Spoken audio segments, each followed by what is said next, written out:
Depuis 4 nuits, les points rouges se sont multipliés sur la carte du centre de crise depuis la cité Tadhamen qui borde Tunis jusqu'au quartier Nour à Gasserine, dans le sud tunisien.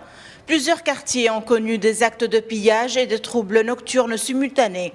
Les autorités ont indiqué avoir arrêté plus de 600 personnes, dont la plupart sont des mineurs. Le porte-parole du Forum tunisien pour les droits économiques et sociaux a estimé que cette colère est le résultat d'une rupture avec l'État, due à un sentiment d'exclusion, condamnant ainsi le silence de l'État. Cette colère est non seulement le résultat d'une crise économique et sociale qui s'est approfondie et s'est aggravée avec la pandémie du Covid-19, mais c'est aussi le résultat d'une stratégie de l'État qui a bloqué les manifestations durant la dernière période. En fait, ces contestataires n'ont pas de demande précise, mais ils doivent juste prouver qu'ils existent.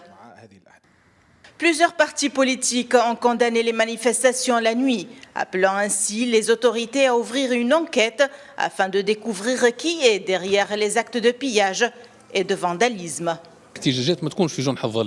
Les manifestations ne devraient pas se faire dans l'obscurité, ne devraient pas être un moyen pour viser des propriétés publiques et privées.